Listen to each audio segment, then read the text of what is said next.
जय गुरु जी संगत जी।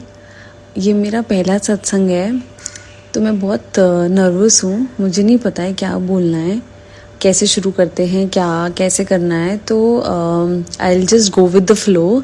जो जो मेरे मन में आएगा, जो जो गुरु जी बोलेंगे, मैं वही बोलती चली जाऊँगी। तो मैं गुरुजी से अभी बस कुछ महीने पहले ही कनेक्ट हुई थी। फर्स्ट टाइम मैं अप्रैल 23 में बड़े मंदिर गई थी। उससे पहले मैंने गुरुजी का नाम सुना था, मैंने सत्संग भी अटेंड करे हुए थे गुरुजी के, बट कभी भी मेरा ना ऐसा कोई कनेक्शन नहीं था गुरुजी से। अब 3 साल पहले की बात है, मैं एक इंस्टीट्यूट में जाती थी। तो मेरा ना उस टाइम पे रिलेशनशिप ना बहुत ज़्यादा ख़राब चल रहा था।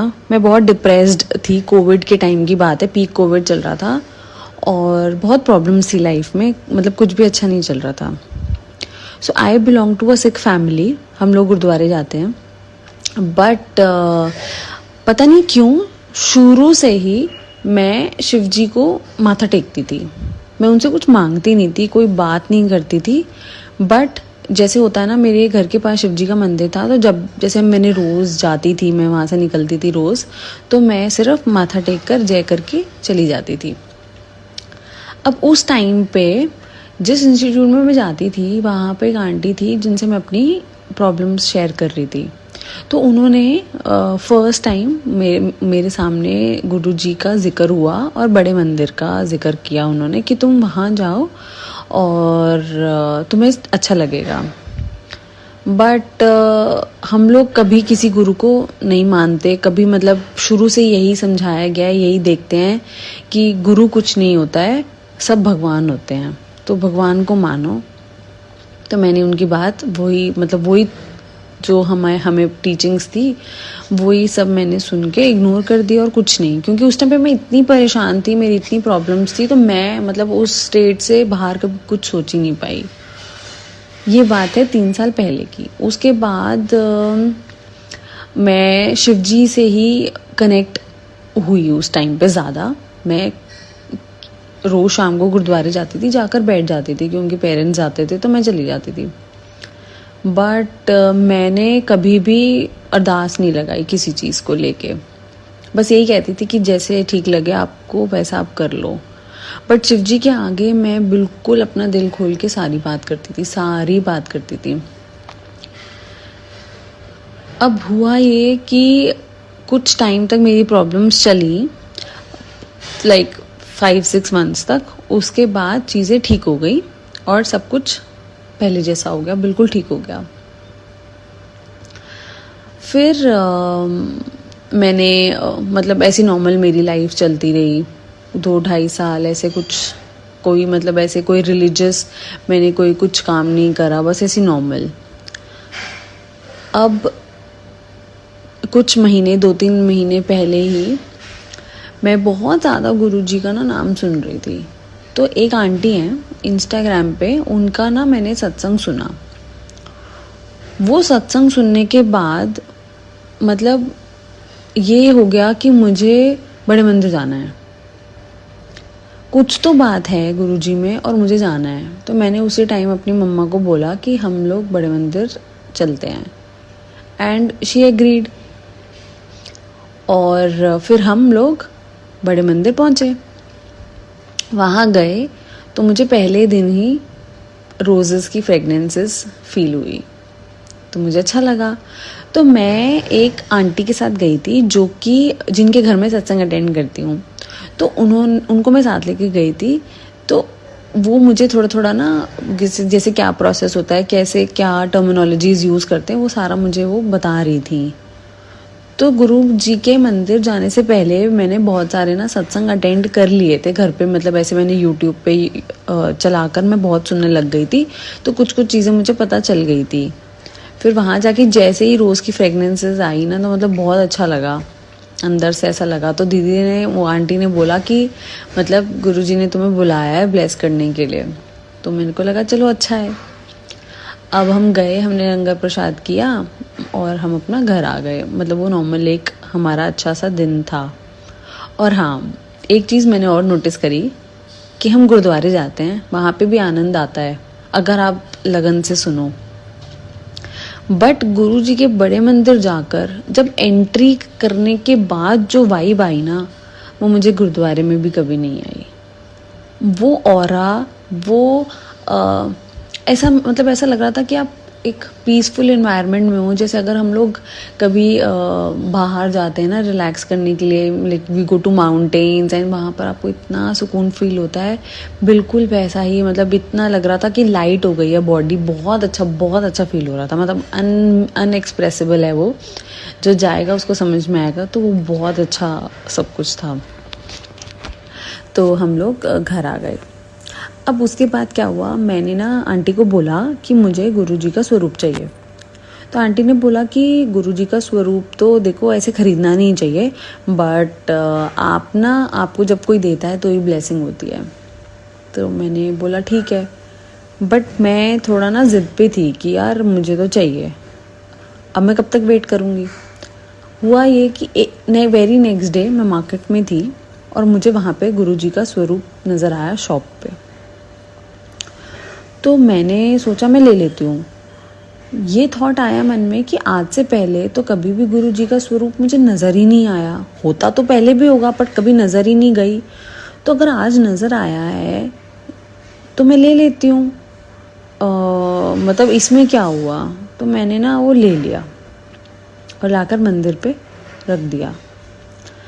अब ठीक है, पर मन में तो ये बात फिर भी थी कि गुरुजी का स्वरूप मिल जाए, कोई मुझे दे, क्योंकि हम सुनते थे कि वो ब्लेसिंग होती है जब आपको कोई अननोन पर्सन आकर कोई आपको चीज़ देता है, आपसे कोई बात शेयर करता है, तो वो गुरुजी का मैसेंजर होता है। तो वो वैसा, तो मैं वैसा ही एक्सपेक्ट कर रही थी। फिर मतलब नेक्स्ट मंथ एक बारी फिर हम लोग फिर से बड़े मंदिर गए। तो मैं अपने पेरेंट्स के साथ थी और फिर वो आंटी हमारे साथ ही थी, हम चारों फिर से गए। तो नेक्स्ट डे मुझे कोई फ्रेगनेंस नहीं आई।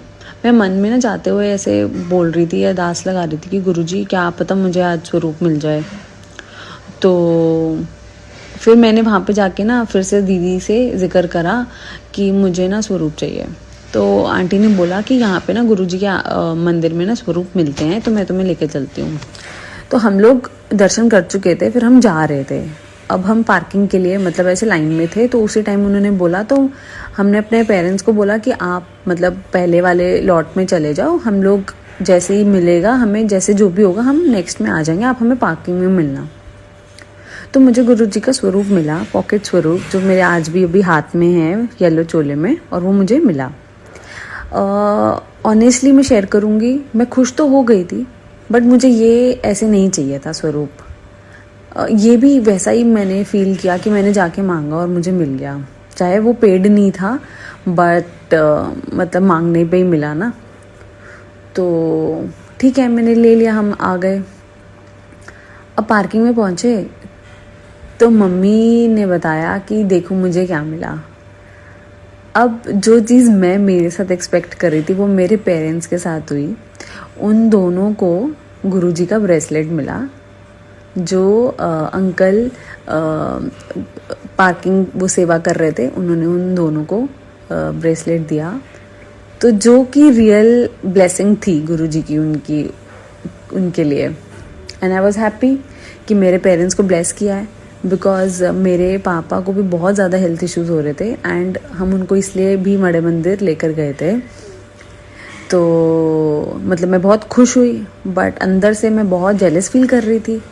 क्योंकि मैंने जो चीज़ चाही थी वो मेरे साथ, मतलब मुझे ये कनेक्शन पहले फील हुआ था। मैंने गुरुजी से बोला और मैं इन्हें लेकर आई थी, आपने उन्हें ब्लेस किया, मुझे नहीं किया। तो मैं सैड सी हो गई। फिर मैंने वो बात को, चलो ठीक है पेरेंट्स को किया वो बहुत अच्छी बात है, पर मुझे क्यों नहीं किया, तो एक मन में बात रह गई। अब एक दिन क्या हुआ, फिर से सत्संग दीदी ने कराया, तो मैंने वो अटेंड किया। अब मैं सत्संग अटेंड कर रही थी, तो उस दिन मुझे गुरुजी का ब्रेसलेट मिला। अब गुरुजी का ब्रेसलेट मुझे मिल गया, मुझे फिर से खुश होना चाहिए, बट मुझे फिर से खुशी नहीं हुई। वो इसलिए नहीं हुई क्योंकि मुझे ऐसा लगा कि ये एक प्रोसेस था जो सत्संग में फॉलो हो रहा था, कि एक आंटी हैं, वो गुरुजी के ब्रेसलेट लेकर आती हैं और वो लोग दे देते हैं, संगत में बांट देते हैं। तो इसमें तो कुछ नया चमत्कार नहीं हुआ, मतलब ठीक है, उन्होंने मुझे इसलिए दे दिया क्योंकि मैं नई संगत थी तो मुझे ब्रेसलेट मिल गया, तो ठीक है, मतलब मैंने रख लिया, मैं नॉर्मल फिर से वही। तो उसके बाद संगत जी क्या हुआ, मैं ना अब मैं अपने ना 2 सत्संग जो मेरे साथ हुए ना वो मैं आपसे शेयर करूँगी। अभी ये रिसेंट ही है, 1 महीने के अंदर अंदर। तो मैं ना एक ऑनलाइन बिजनेस करती हूँ, जो कि मैंने अभी कुछ महीने पहले ही स्टार्ट किया है, ज़्यादा टाइम नहीं हुआ मुझे। तो उसमें ना मुझे बहुत प्रॉब्लम्स आ रही थी करने में, बिकॉज़ कभी किया नहीं था, तो काफ़ी चीज़ें टेक्नोलॉजी पॉइंट से ना मुझे बहुत प्रॉब्लम्स आ रही थी मेरे अकाउंट से रिलेटेड।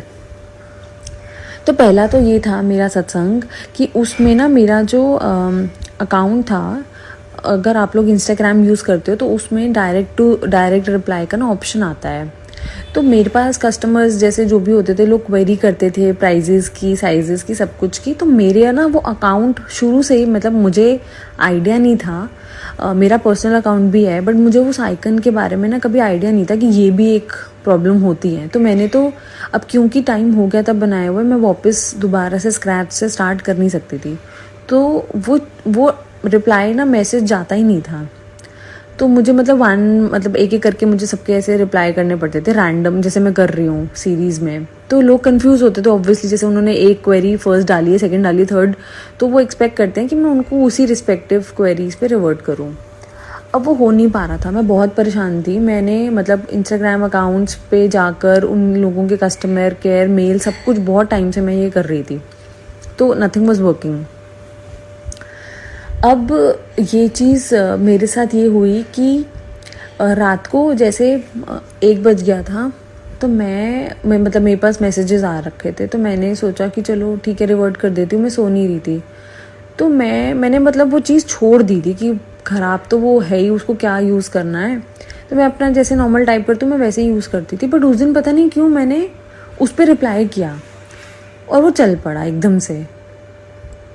एंड मतलब आई वॉज अमेज्ड कि यार ये तो चल ही नहीं रहा था कितने टाइम से, और ये अपने आप ही हो गया। और अगर आप देखोगे, मतलब मुझे पता है वो आइकन अभी भी वैसा ही है जो ख़राब होता है, बट उस पर एक्चुअल रिप्लाईज मतलब चल रहे हैं, विच इज़ लाइक बहुत, मतलब मेरे लिए तो बहुत थैंकफुल चीज़ थी, शुक्राना था गुरुजी का कि ये चीज़ हुई। बिकॉज अगर मैं उस पेज को लेके ग्रो करती हूँ आगे, तो बहुत मुश्किल हो जाता मुझे आगे, मतलब उस चीज़ को कैरी करना, और मैं दोबारा से स्क्रैच से स्टार्ट नहीं कर सकती थी। And it is still working till date. And thank you Guruji, शुक्राना गुरुजी फॉर दैट।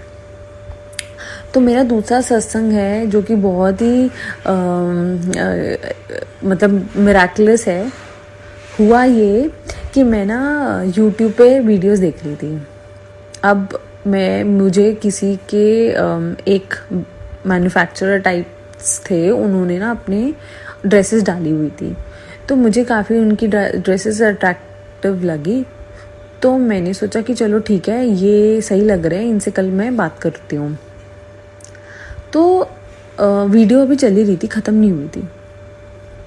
अब ये बात भी रात की है, 11:30-12 बजे के आसपास। मैं ऐसे मतलब सो ही रही थी, लेट के देख रही थी, तो एकदम से वीडियो स्टॉप हो गई, और टुवर्ड्स द एंड ही था वीडियो का। और जब वीडियो स्टॉप हुई तो उस पे ना लास्ट में बिल्कुल ये कैप्शन बोल्ड में लिखा आ रहा था कि यहाँ से सामान नहीं लेना है। तो बैक ऑफ द माइंड मेरे ये चल रहा था उस टाइम पे कि ये बंदा अपनी प्रमोशन वीडियो डाल रहा है, शोकेसिंग हिज प्रोडक्ट्स, तो ये ऐसे क्यों लिखेगा कि मेरे कपड़े मतलब मत लेना। और नीचे ये भी लिखा आ रहा था कि कांटेक्ट, क्योंकि वो उसकी वीडियो थी जो उसने बनाई थी, वो तो वैसे चल रही थी, बट वो गुरुजी का मैसेज था मेरे लिए साफ साफ कि यहाँ से नहीं लेना है। एंड वैसा ही होता है कि जब आपको कुछ ऐसी चीज़ होती है ना, तो आपको समझ में नहीं आता कि क्या हो गया। तो मैंने उस टाइम पे सोचा कि यार मैंने स्क्रीनशॉट क्यों नहीं लिया, मैं देखती। तो मैंने मतलब 2 मिनट तक मैं ऐसे स्टिल हो गई और उसको पढ़ रही हूँ कि यहाँ से नहीं लेना है। और ये कैसे हो सकता है कि कोई अपनी वीडियो पे ऐसे मेंशन कर दे कि यहाँ से मत लेना। फिर मैंने वीडियो मतलब वो हट गया मैसेज, मैंने बैक एंड फोर्थ कितनी बारी वो वीडियो को स्टॉप करा आगे पीछे, मुझे वो मैसेज दोबारा नज़र ही नहीं आया, बिल्कुल भी नज़र नहीं आया। तो मैं समझ नहीं पाई कि गुरुजी मना क्यों कर रहे हैं यहाँ से लेने के लिए, क्या रीज़न हो सकता है। तो मैंने क्या किया, नेक्स्ट डे मैसेज किया उस भैया को कि भाई मुझे तो तुमसे सामान चाहिए, तो मतलब मैसेज किया मैंने उन्हें। एंड मुझे लगा भाई गुरुजी क्यों मना कर रहे हैं, पता तो चले, क्योंकि मेरे पास रीज़न तो नहीं था। या यही रीज़न हो सकता है कि वो फ्रॉड होगा, या फिर अगर मैंने इनसे सामान लिया शायद उसकी बरकत ना हो आगे, तो कुछ भी हो सकता था। तो मैंने फिर भी जानने के लिए ना उन्हें मैसेज कर दिया।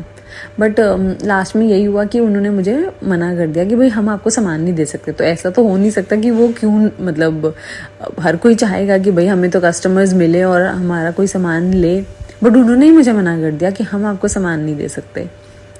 फिर भी मैंने उनसे पूछा कि भाई क्या रीज़न है कि तुम मुझे क्यों नहीं दे रहे हो, तो उन्होंने कोई रिस्पॉन्स नहीं दिया। एंड फिर वो चीज़ लेट गो हो गई। बट वो चीज़ बहुत बहुत ज़्यादा मतलब वैसी थी कि ऐसे कैसे, मतलब वो चीज़ लिख कर आ गई, बहुत मिराकुलस थी फॉर श्योर। तो गुरुजी के साथ मेरे ये 2 सत्संग हैं जो मैंने आपसे शेयर किए। अभी बहुत लंबी जर्नी है, मेरे बहुत सारी ख्वाहिशें हैं जो कि मैं गुरुजी के साथ डिस्कस करती रहती हूँ और उनसे गाइडेंस मांगती रहती हूँ, उनकी ब्लेसिंग की वेट कर रही हूँ। तो कुछ भी अच्छा मतलब वैसा होता है बिल्कुल, तो मैं अपना लाइफ का मतलब मेरे लिए वो बेस्ट होगा, और वो मैं अपना बेस्ट सत्संग आप सबसे जल्दी शेयर करूँगी। तो शुक्राना गुरुजी, एंड ब्लेसिंग्स देना गुरुजी, शुक्राना।